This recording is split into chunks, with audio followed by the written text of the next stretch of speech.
নতুন করে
प्रभु कहे कृष्ण सेवा वैष्णव सेवन निरंतर करो कृष्ण नाम संकीर्तन।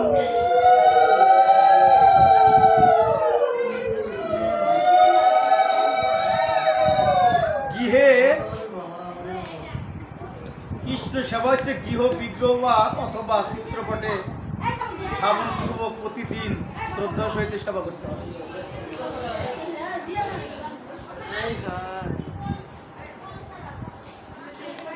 প্রত্যেক দিন শ্রদ্ধা সহিত সেবা করতে হবে। অবহেলা যেন না থাকে, অবহেলা করলে ভগবানকে পাওয়া যাবে না।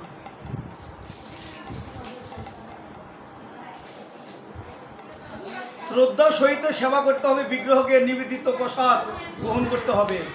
যে প্রসাদ নিবেদন হয় সেই প্রসাদই গ্রহণ করতে হবে।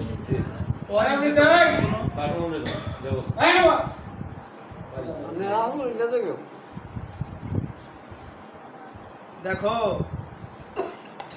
জীবনে বহু কিছু পাবে কিন্তু এই অমূল্য সম্পদ পাবে না। সাধু দর্শনের যে মনের ময়লা দূর হয়ে যাবে, এই সাধু পাওয়া খুবই দুর্লভ ব্যাপার। সাধু দুর্লভ আর সুলভ।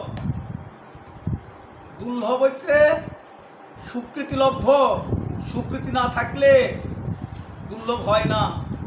আর সুলভ কিনতে পাওয়া যায়, খরিদ করা। কিন্তু সাধু সাধনার বস্তু।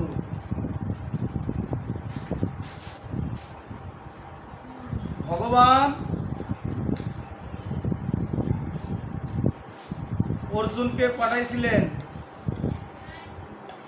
রুহিদাসকে নিমন্ত্রণ করার জন্য। বৈষ্ণব সেবা দিবে তো বলছেন, কত পুত্র নিধন হয়েছে কুরুক্ষেত্রের যুদ্ধে, কত আত্মীয় স্বজন কত বিয়োগ হয়ে গেছে। তাহলে এর মুক্তির পথ কি?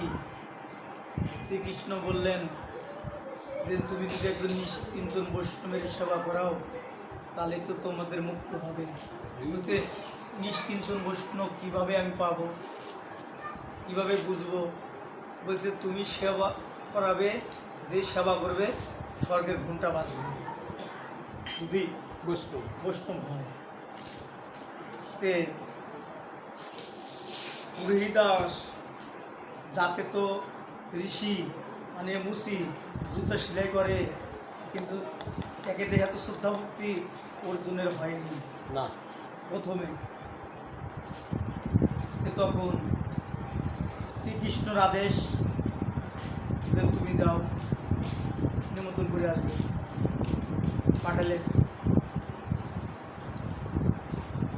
পাঠালেন তো দেখে গঙ্গা, চামড়ার মধ্যে গঙ্গা। আরে মা, তুমি এখানে এই চামড়ার মধ্যে, রোহিদাসের চামড়ার মধ্যে তুমি এখানে অবস্থান করেছো? বলছে অর্জুন, তুমি জানো না, যখন রোহিদাস আমাকে সরল প্রাণে চোখের জলে ডাকে, তখন আমি গঙ্গা না আসতে কি পারি? আমি তাকা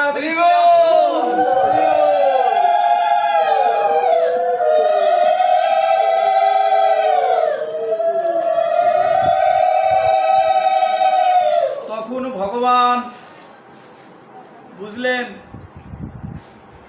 সকল দেবের আরাধনার মধ্যে বিষ্ণু আরাধনা প্রধান, তৎপেক্ষা শ্রেষ্ঠ হলেন তাদের ভক্তের আরাধনা। ভক্তের আরাধনা করো, ভক্তের আরাধনা করলেই তো ভগবানকে পাবে। সেই ভক্তকে আমরা দূর দূর করে তাড়িয়ে দিই, ভক্তকে আমরা মূল্যায়ন করতে পারি কি? ভগবান বললেন, হে জীব, আমার কোনো প্রকারের অভাব নাই। ভগবান বলছে আমার কোনো অভাব নাই, কোনো প্রকারেই আমার অভাব নাই। আমি পূর্ণনন্দ প্রেম ঘন বিগ্রহ, পূর্ণ পরিপূর্ণ, তার কোনো কিছুর অভাব নাই। অভাব থাকলে আমার আছে, তার অভাব নেই। বলছে হ্যাঁ,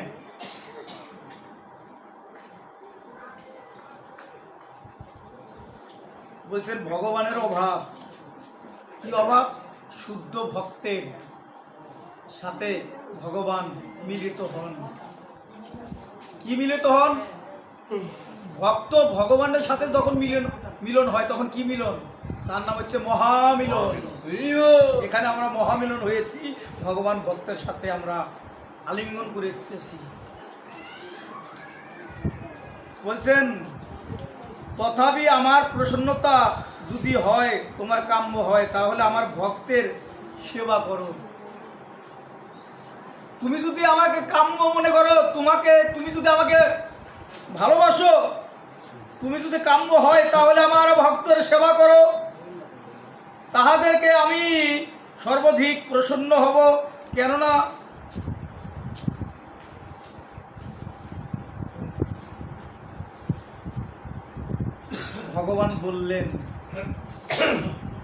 ভগবান বলছেন আমি ভক্ত পরাধীন, ভক্তর নিকটে আমার কোনো স্বাধীনতা নাই।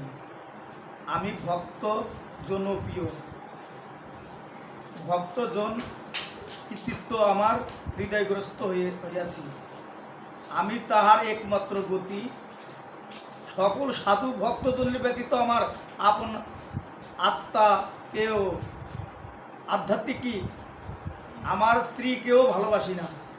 শ্রীকৃষ্ণ বলছে আমার জন্য এত প্রিয় স্ত্রী, তাকে আমি ভালোবাসি না, একমাত্র ভক্তকেই ভালোবাসি। ভক্তই আমার পিতামাতা, ভক্তই আমার গুরু, ভক্তই নাম রেখেছে বাঞ্ছা কল্প তরু। ভক্তের মধ্যে আমার বাসা, আমার মধ্যে ভক্তের বাসা। ভক্ত ভগবান, পৃথিবীতে যতবার ভগবান এসেছেন, ততবারই ভক্ত এসেছেন।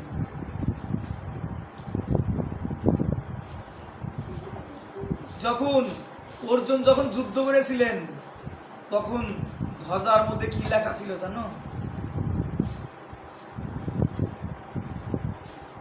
ধ্বজার মধ্যে পতাকার মধ্যে কার চিহ্ন ছিলেন? হনুমানের চিহ্ন ছিলেন পতাকার মধ্যে। কেন? হনুমান হচ্ছে ভক্ত, দাস্য।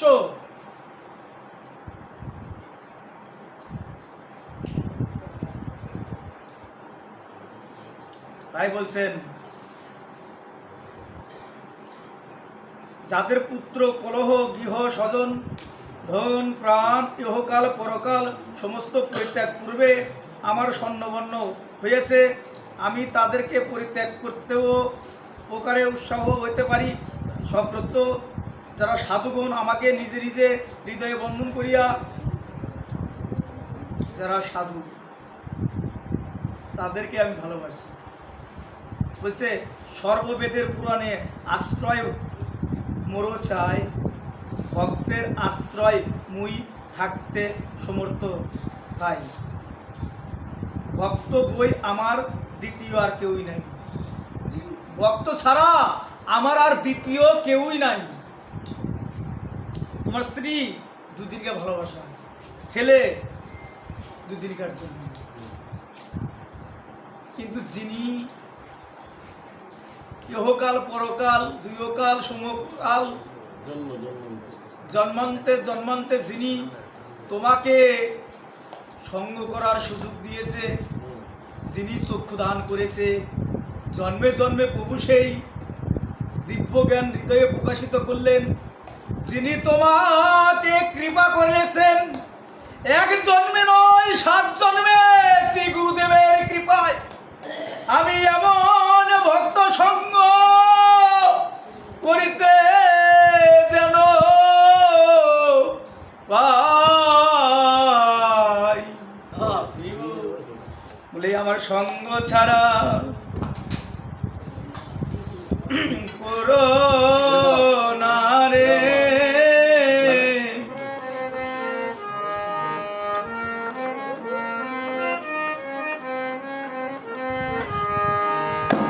সঙ্গ ছাড়া করো না গো,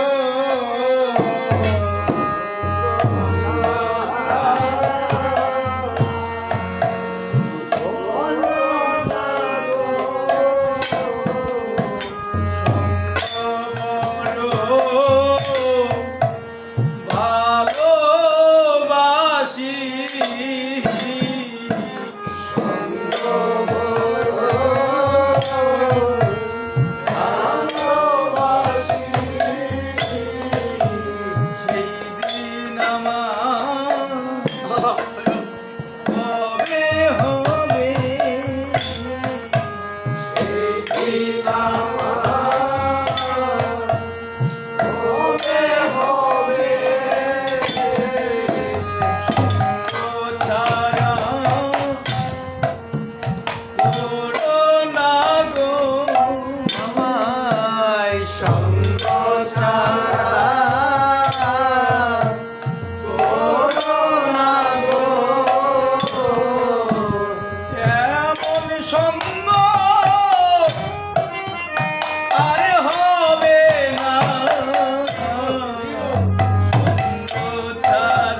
প্রভু তোমার সঙ্গ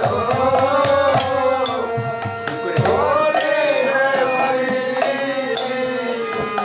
নয়ন জলে ভেসে যাব নয়ন জলে ভেসে যাব এ জন্মে জন্মে জন্মে নয়ন জলে ভেসে যাব জন্মে জন্মে জন্মে নয়ন জলে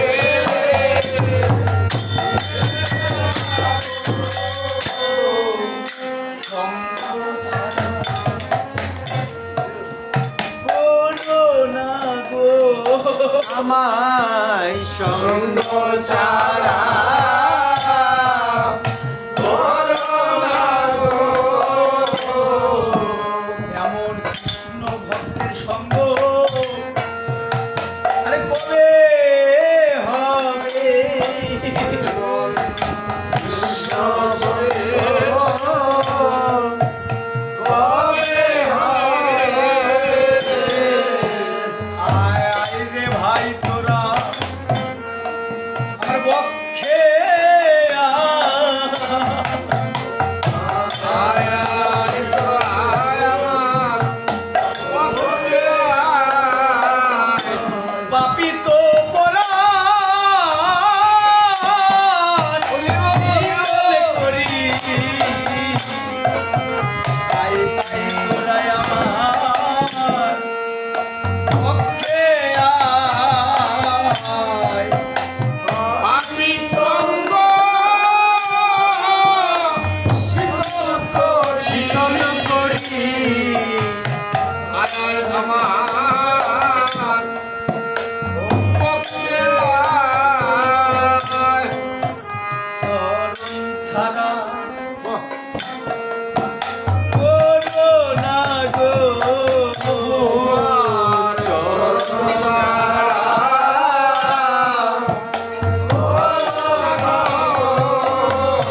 আমি ওই চরণ ভালোবাসি আমি চরণ চরণ ভালোবাসি চরণ ছাড়া করো না গো চরণে ধারে রেখো তোমার চরণ ছাড়া করো না গো। তোমার ওই চরণে ধারে দেখো আমার সেই দিন আমার কবে হবে গো সেই আমায় কবে হবে? কবে হবে এমন ভক্তর সঙ্গ আরে কবে হবে এত সঙ্গ কবে হবে? আমি আশায় আশায় বসে আছি আমি আশায় আশায় বসে আছি। ভগবানের চরণ না পাই তাতে কোনো দুঃখ নাই হে বৈষ্ণবগণ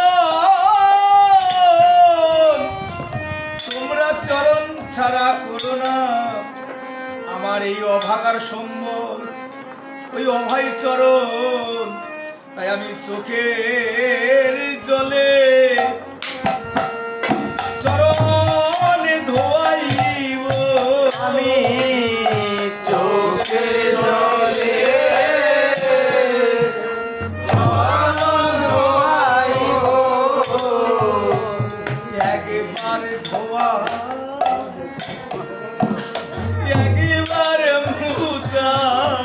আমি একবার দোয়াই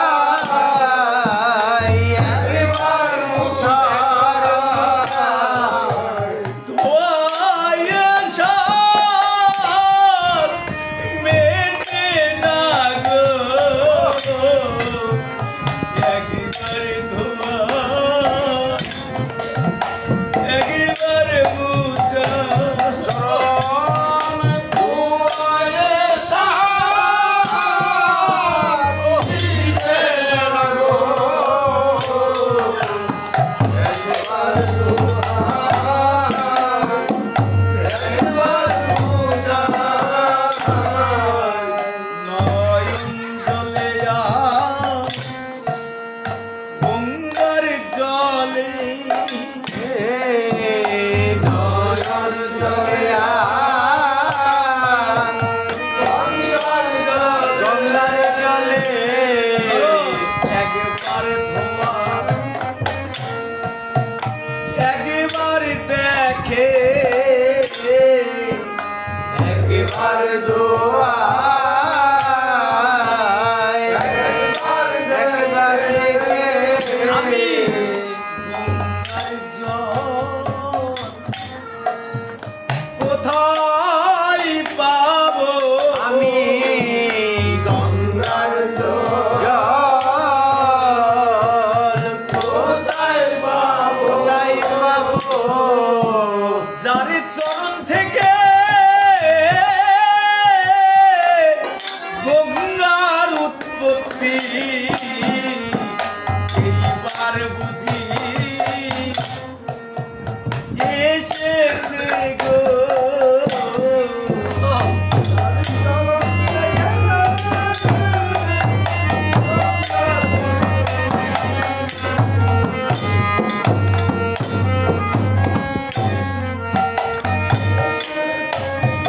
বলে একবার মুছাই একবার ধোয়া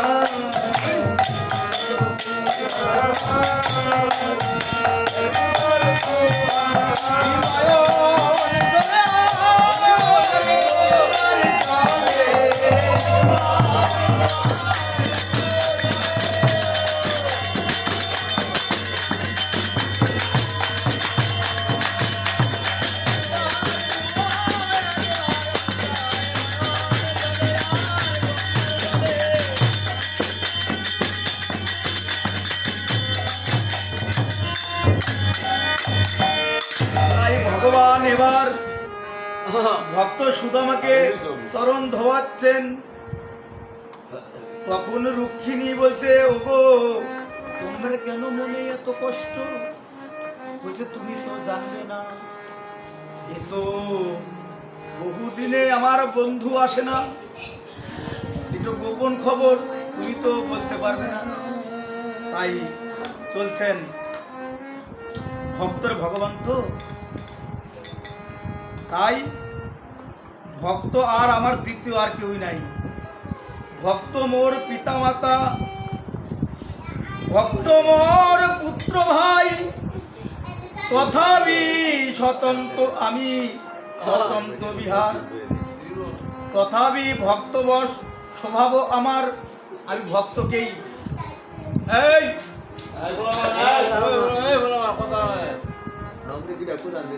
বলছেন। ভগবান বললেন, হে অর্জুন, যারা আমাকে ভক্তি করে তারা আমার ভক্ত নয়।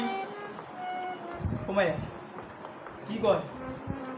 শ্রীকৃষ্ণ বলতেছে, হে অর্জুন, যারা আমাকে ভক্তি করে সে আমার ভক্ত নয়। তখন বলছেন, এটা কোনো কথা হইলো? ভগবান কি কথা বলতে পারে? ভগবানের কাছে তো সবাই প্রণাম করবেন, তাই ভগবান বলছে আমার ভক্ত নয়। এর তো কিছু কিন্তু আছে, না থাকলে তো ভগবান বলতো না। ভগবান বলছেন, যারা আমার ভক্তের ভক্তকে, যারা আমাকে প্রণাম না করে আমার ভক্তকে, ভক্তের ভক্তকে প্রণাম করে, সেই আমার শ্রেষ্ঠ ভক্ত হয়ে যায়।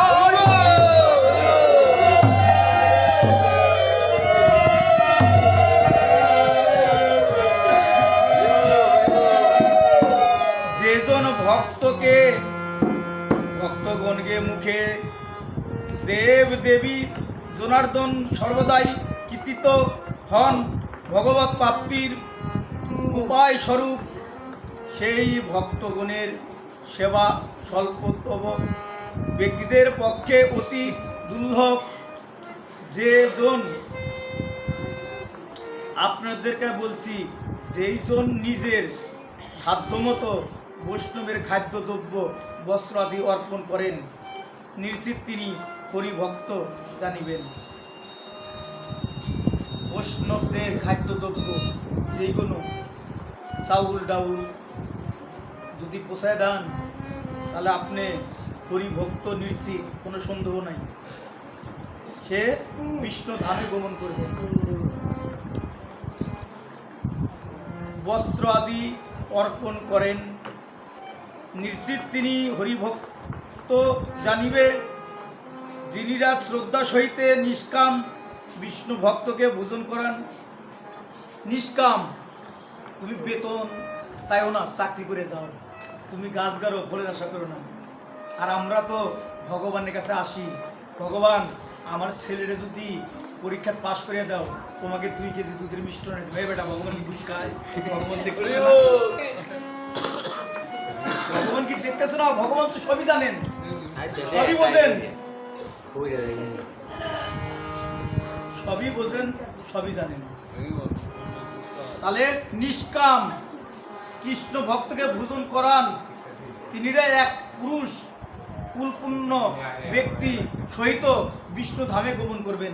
এক পুরুষ বিষ্ণু ধামে যাবেন, নিঃসন্দেহ, সন্দেহ নাই, চলে যাবেন। কি জন্য? বৈষ্ণবকে, নিষ্কিঞ্চন বৈষ্ণব। এই আমার মতো লোভী না, আমাকে খাওয়াইলে কোনো কাম হবো না, আমার থেকে কুকুরকে খাওয়াইলে ভালো হবো। কুকুর কালকে আজকে খেয়ে গেল, কালকে খাবে না, চিন্তা নাই, ওর সঞ্চয়ও নাই, চিন্তা ভাবনাও নাই। কুকুরকে এক মুষ্টি ভাত দেবেন, কালকেও সঞ্চয় করবেন না। আর আমি আমার দিবেন, আমার ছেলে মেয়ে বউ স্ত্রী পুত্র পরিজন সবার মরে যখন যাবো তো ব্যাংকে অ্যাকাউন্ট করে থুয়ে দিব, আমার ছেলেরা যেন অশান্তিতে না থাকে। কিন্তু অশান্তিতে কি হবো? বোতল খাইতেছে রাস্তায়, তখন অশান্তি হয় না? সেই জন্য জন্ম দিলে একটা কৃষ্ণ ভক্ত সন্তান জন্ম দিলে। কৃষ্ণ ভক্তর খুবই দুর্লভ ব্যাপার।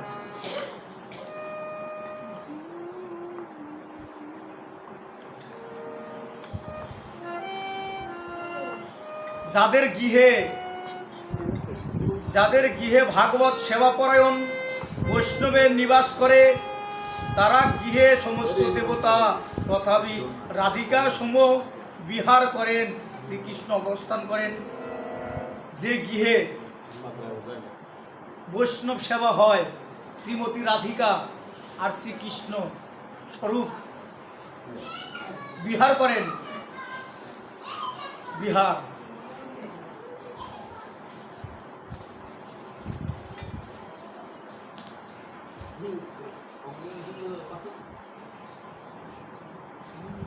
বলছেন, তার গৃহে সমস্ত দেবতা। বলছে, হে অর্জুন, অন্য দেবতা পূজা ত্যাগ করিয়া বৈষ্ণবের ভজন করো। অর্জুনকে বললেন, অন্য দেবতার পূজা করো না, খালি বৈষ্ণব পূজা করো। বলছে অর্থাৎ সর্ববৈষ্ণবের সর্বত্রভাবে বৈষ্ণবের সন্তোষ বিধান করো।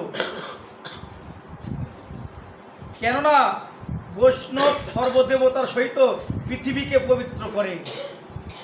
এই পৃথিবীতে কে পবিত্র করে? একজন বৈষ্ণব। বৈষ্ণবই তো পৃথিবীতে পবিত্র করছেন। তাহলে একজন বৈষ্ণবকে, যিনি দেবের দেব মহাদেব, বৈষ্ণবের চূড়ামণি শুম্ভনং, মানে এই যে অদ্বৈত প্রভু গঙ্গা জল তুলসী দিয়া মহাপ্রভুকে, নিত্যানন্দ প্রভুকে নিয়ে আসলেন এই কলিহত জীবের দুর্দশা থেকে। অদ্বৈত প্রভু গঙ্গা জল তুলসী দিয়ে সুরধ্বনির তীরে হংকারে এই মহাপ্রভু আর নিত্যানন্দ প্রভুকে নিয়ে এসে কলিহত জীবকে হরি